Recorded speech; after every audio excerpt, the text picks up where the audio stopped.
right, great. Welcome, everyone, and welcome, Jacklyn. We're so excited to be presenting our next webinar on how to get into the ad tech space with Jacklyn Dang. Jacklyn, how are you?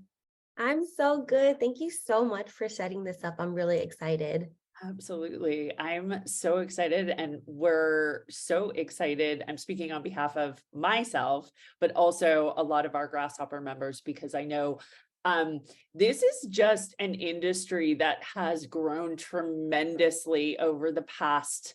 I mean, you keep me honest here, but maybe like 10 years. Like, I know when I was coming out of college, ad tech, social media, like those were not careers that any of us pursued, and it has just become like the in thing to do. And I know that so many young women in our community are interested in this space, so so excited to have a veteran talk us through what this career trajectory looks like. I know it's crazy. Whenever I was recently decluttering my office and I came across a lot of my old things, and I was like, I've been in here for almost a decade. This sounds really crazy. Sounds so old, but yeah, you're right. It's grown so much in the past decade, and I'm really excited to tell you more about the involvement and the evolvement of the industry. Oh my God. Let's get into it. So, um, Jacklyn, you're in product marketing and operations. Can you just tell us in your own words a little bit more about your journey? Yeah, so after college, so I went to UT, studied business marketing, and after college, I was applying for jobs, and what I noticed with the job openings were um, SEM at the time, which is search engine marketing, and so Google was huge at the time. Google Ads was huge, and so that's where I landed a job at Effective Spend and started out in the digital marketing industry doing search engine marketing. And then from there, I moved into, I've always been interested in marketing. I knew right whenever I got to college, that's what I wanted to pursue. So after that, Effective Spend was more like the analytical side. I loved like all my analytical classes, statistics, all that at UT. So I was able to exercise that at Effective Spend. And then I started to get like a creative itch. And that's when I made the move to Patrick Henry, which is a little bit more creative, coming up with like marketing materials for the beverage and hospitality industry. Super creative, did events there. And then I started to get more of an itch of going back into digital marketing, and moved over to media assembly, where I dived into social marketing. So that social media marketing that started becoming big at the time, and I started to see that. So I made the move to media assembly, and did my time there, loved it, worked with some amazing brands, growing them on social media in a paid sense. And then TikTok emerged, and that started becoming like a huge thing. And they, coincidentally opened up an office in Austin. So that's kind of how I migrated from starting out with search engine, going into Google, moved into something more creative and event, just to round myself in the marketing field, and then moved over to social media, and then now like working specifically on a platform. So amazing. I love that you dipped your toes in a couple of things like as trends were emerging and figured out what was right for you. Yeah, for sure. And it's been quite the journey, but I feel like when I was at the time, I was like, man, these are so different. How do I connect these? But when I look back at it, there's something that I can pull from each area, that I moved into my next role, which was exciting for me because I realized like, no, this is where I'm supposed to go. Like this is the next thing I'm supposed to do. Isn't it amazing how life does that? We're actually going to talk about like what that like connective string is in a bit. So, moving on. So, how strategic were you about getting into digital strategy from the get-go when you graduated? I know you said you saw it as like an evolving trend? Like what made you decide to latch on? So to be honest, I wasn't too strategic. Whenever I graduated college, I think I was down to a couple of jobs based off of like what I was seeing the most of.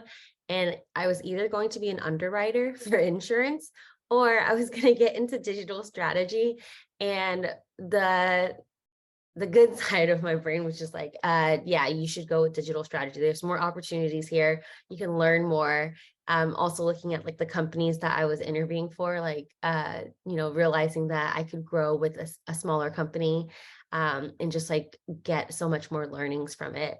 So, in terms of strategic, I would say somewhat strategic in the sense that like I wanted to really exercise like the analytical parts, analytical skills that I acquired at UT. And that, a lot of it was, just doing like deep research, market research, with digital strategy, especially when it comes to search engine. There's a lot that you have to look into, and be strategic about, like, how you formulate ads or how you market it to certain people, how they're searching for things. Um, so that was really fun. And I'm really glad that I did go with search engine marketing because it got me to where I am today. But yeah, just to be honest, I was like just graduated, a couple of jobs here and there that I got offers for, and I was like, do I do underwriting? What does that mean? What does that entail? Or do I do digital strategy? And I just went with my gut and went the Yeah. digital strategy route. Yeah, you kind of have to go with your gut. And I know sometimes there's that feeling of like, oh, like I'm just graduating. I just need to take whatever comes my way as a starting point. But sounds like you had some options. And like you said, the good side of your brain, maybe it was like um maybe the creative side of your brain realizing that you'd have a little bit more opportunity here. Yeah. So what has the common thread been in all of your roles? I would say the common thread between all my roles has been a focus on strategic thinking and problem solving.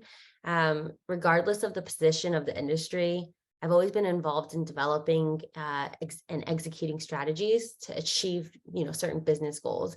So that alone was one of the big things.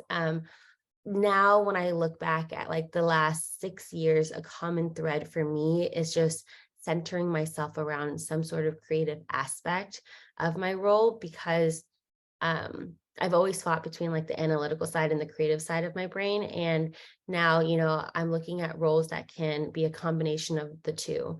So when it came to working at Media Assembly, it started out as like a strategic, analytical role, growing brands on social media platforms.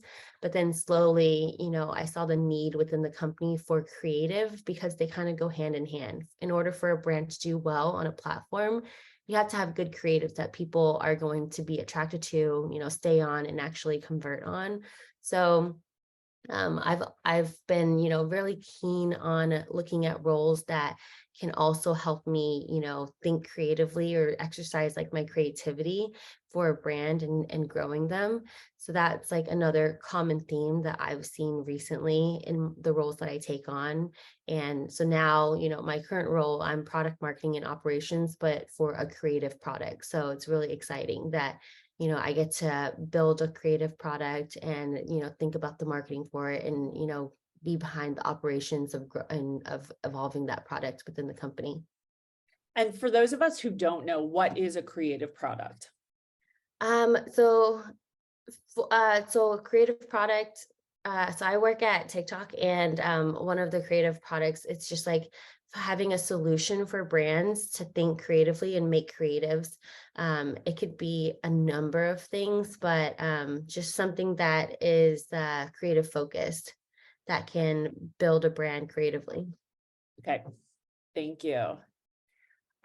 What have been the key decision drivers for your career moves, and how did you decide when to take the next leap? Yeah, so I'm a huge believer in doing what you love because then at that point, it doesn't really feel like a job. Among my friends, it's like a joke, but also like a flaw that they see because they see me as someone that works all the time. But for me, because I love what I do so much, it doesn't feel like love. It doesn't feel like work. So passion for me is like a huge passion and interest in the role is a huge decision driver for me. So when I made, the switch from search engine marketing um, over to like event marketing and brand marketing, I was really excited. I had to be, had to be in an industry that I was actually passionate about to know that like I would be good at marketing it. Same thing going into social media marketing. When I got to Media Assembly, I, tried to position myself on a team where I would actually enjoy like the work. So, in digital marketing, there's like B2B, which is business to business marketing, or business to consumer. There's e-commerce. There's so many different like verticals that you can go into. So also, making sure that it lines up with something that I actually enjoy doing. And then, yeah, so I mean, and then moving to TikTok, like I'm so passionate about TikTok, uh, whether it's like as a user or, just an employee, it's something that really gets me excited to wake up and look forward to, working on every day. I love that. I'm such a huge believer in being passionate about your work as well. And I think that like when you feel like a flame is dying, it's time to move on. And yeah, it's all about trusting your gut and hoping to grow your skills.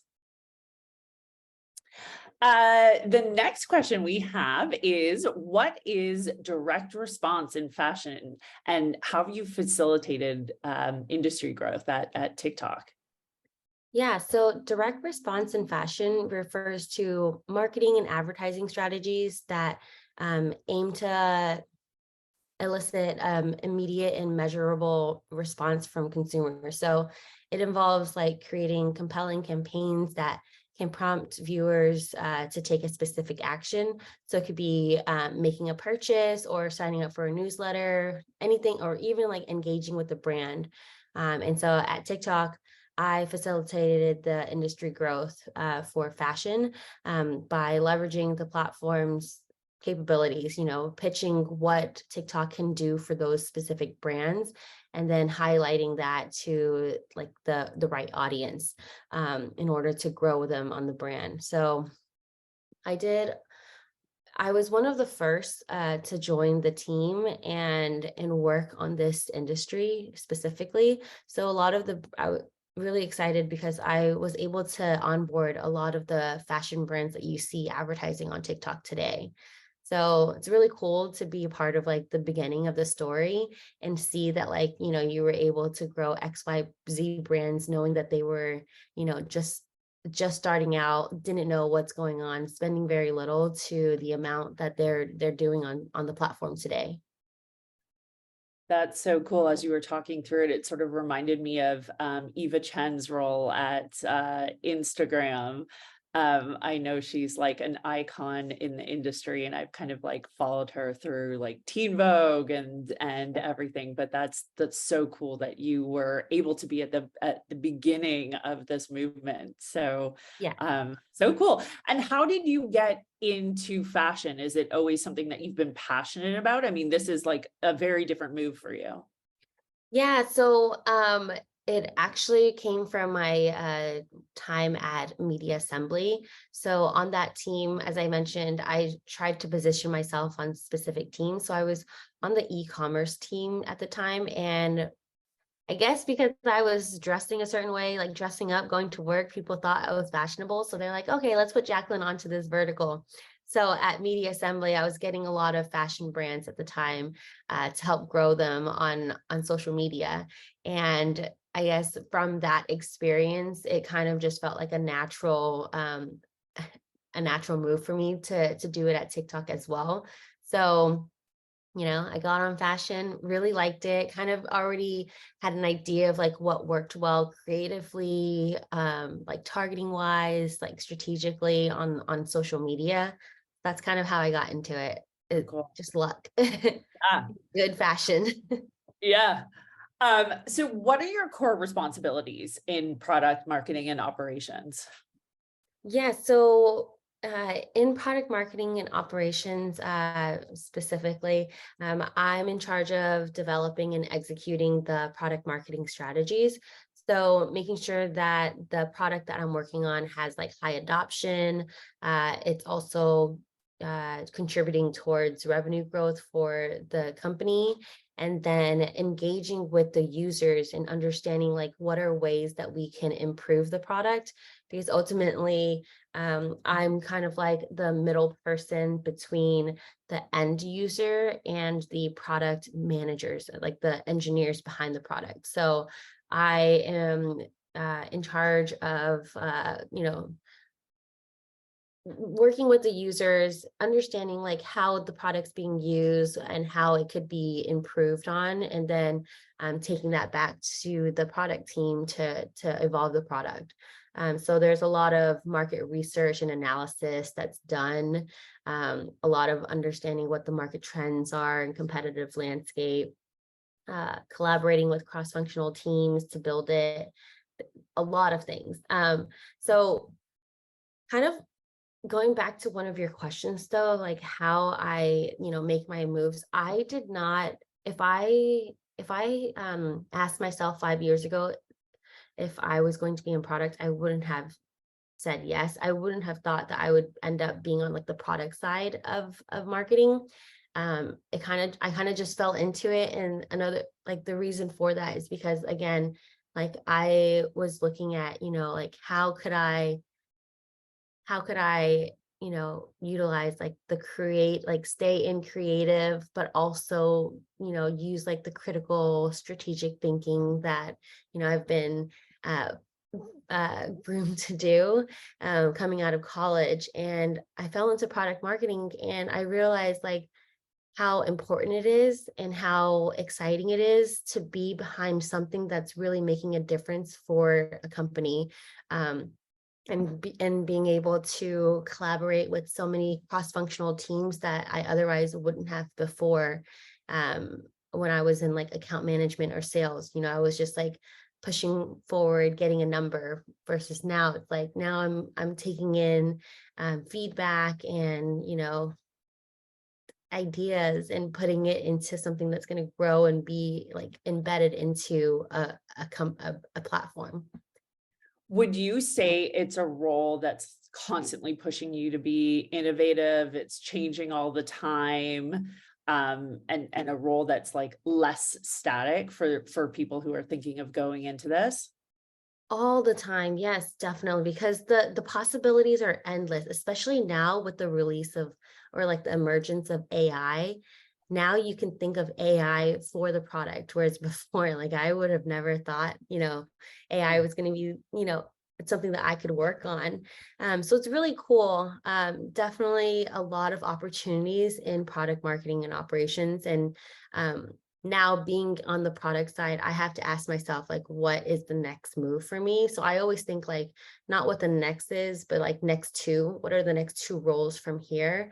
And so there's a couple of different routes for sure, but I know that like product management is something that is like a next step or career growth in this industry or in this area, which is exciting to think of, because then you have like direct control like over like what passes through and what actually gets implemented into the product. Yeah, I think we're going to talk about trajectory in a little while, but you just mentioned like direct response. So what is that? Oh, sorry, we just went through this question. Sorry. Uh, No. uh, so you also kind of talked about industry trends. Like, how do you stay on top of those, and how do you do your research? How do you look at other products and decide which to implement? Yeah, so there's a number of industry publications that go out, get released, that cover industry trends. Um, I am going to be honest, I'm a little spoiled because we have a newsletter that gets sent to us, so it's a little bit more. It's like screened out for us to read on. But the other way that I do it is also just like watching TikToks. I learn a lot from being on TikTok, and I try to look and see like what's happening in the area. What are things that, getting like the quick uh, um, bite size like news is what I do. And then also networking. Um, I try to engage and stay active with other professionals in the industry and learning like what's happening among like their platforms and, just like in general, like their jobs, industries. And then I would say those are the main two things that I do to stay on top of it is like being connected with my network and having those conversations with other professionals. I think LinkedIn is also another great source. I feel like over the past decade, maybe decade and a half now, I've made a lot of great connections. And so seeing, what others are posting or, the companies that I follow on LinkedIn, like what they're doing and what's next is some of the things that I like to implement. Yeah. So for those of the like people who are listening who are just sort of dipping their toe into networking, you just mentioned that. Like, are you having coffee chats, exploratory conversations? Like how are you approaching those meetings? Yeah, so in the beginning, I was like a networking butterfly. I back in, the day whenever we had actual in real life events, I would sign up for any opportunity to go to a networking event. I think they were like networking speed dating, like just happy hours where you can show up and meet other people.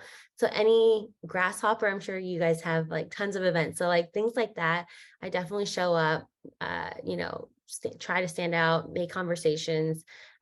Also, I feel fortunate enough to be in Austin where we have so many events going on all the time, all year round. So I made a lot of, connections that way.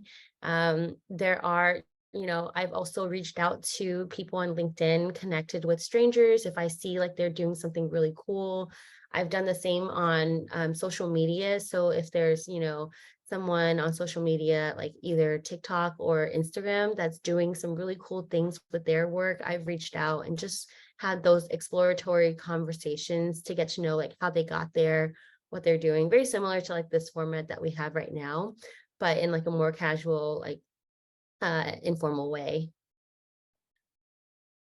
Sounds like you're a natural and you didn't really have to get over the networking like ickies or butterflies. Like it kind of comes natural to you. Did that come from your schooling? I know that UT is big, and especially the degree that you did is big and like teaching students to network, or is it just sort of natural to you?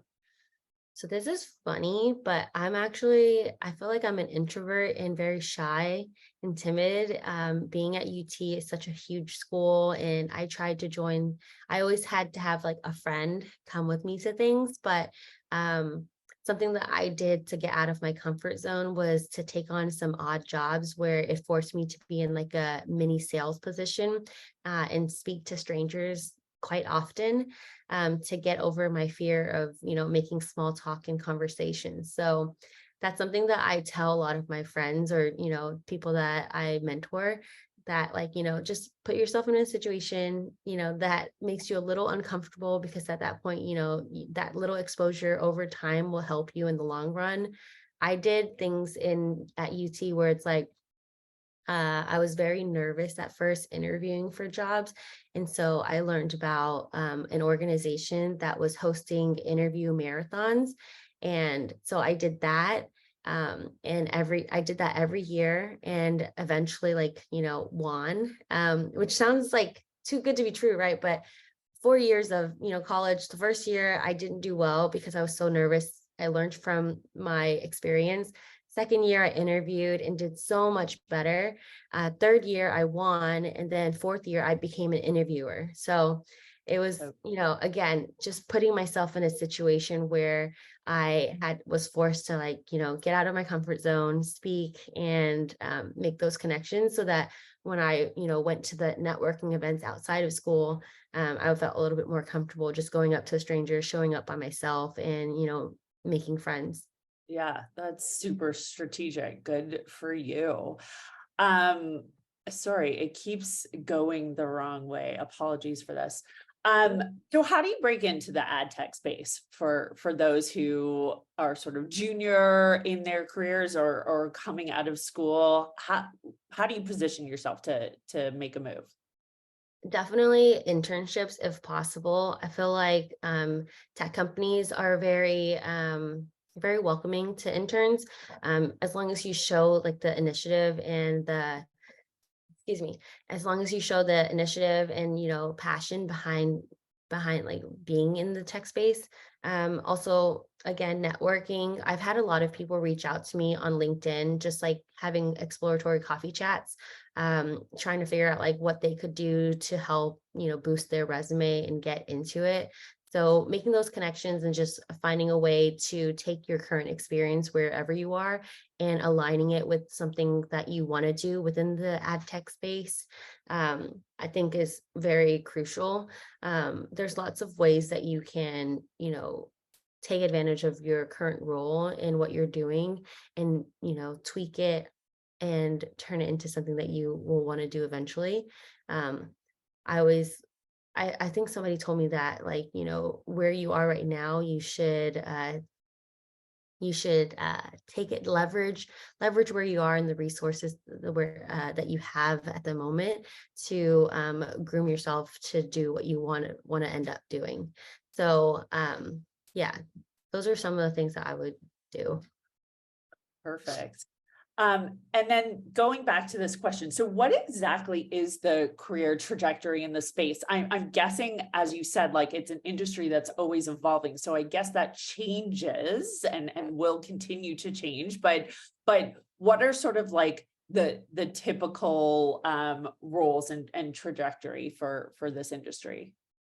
Yeah, so in terms of like the career in question, I would say like product marketing. The trajectory for product marketing is huge because if you are able to master product marketing in one space and understand like the right questions to ask and how to implement certain things, I would say you can go anywhere to any company and work on a product that you're passionate about. And I think that's something that's really cool because um, y- I have friends that, you know, were in product marketing or in like the product side, on the product side, that are now at companies that they truly love, working on like a piece of the business that they have direct impact on and enjoy building or marketing or just like growing. So from there, like taking in like things that you've seen or you see being done elsewhere is also something really great because you can always bring it into the current company that you're at. Thank you for that. I think this is our last question, maybe, we'll see, but what strategic moves can one make to grow in the industry? What strategic moves can one make to grow in the industry? Um, I'm trying to think of like what I'm doing right now to Yeah. grow in the industry. Um, I would say,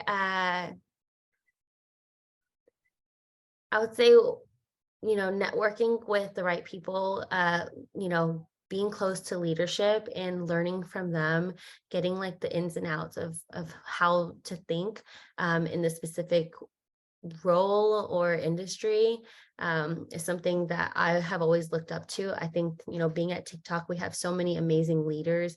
Even outside of TikTok, I have a lot of great mentors that I learn from and just seeing like the amazing things that they're doing. So, getting close to like what they're doing, learning from it and, asking the right questions. I'm a huge like question asker. I'm not afraid to ask questions at all. So, being staying curious and staying on top of, what's happening and networking. Something that I plan on doing to grow in the industry and hopefully, going somewhere that, I'm passionate about and continue to do things that I love. You just mentioned connecting with leadership. I know that can be hard and really intimidating for people. What are some of the ways in which you've done that? Mm.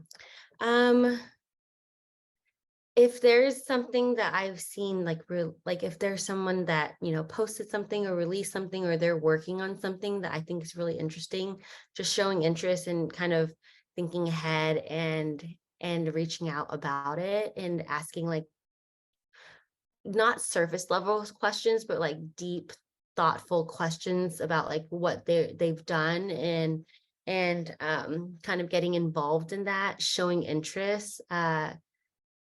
I think that, at the end of the day, if you look at leaders in the industry, they're people just like us. They started just like us.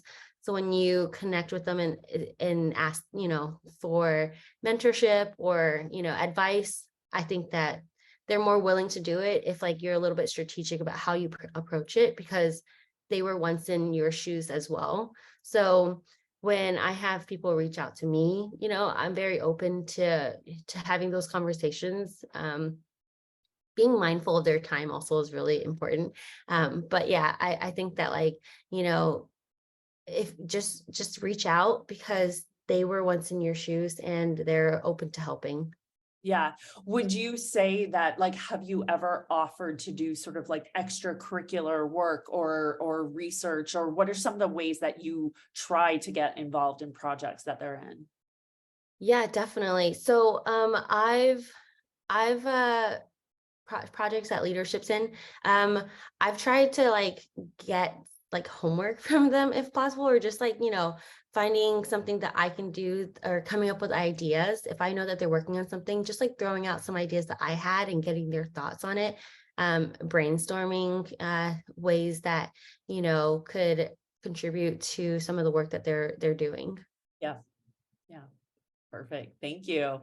Mhm. So, the last question we have are, what are some tips on being successful in digital marketing?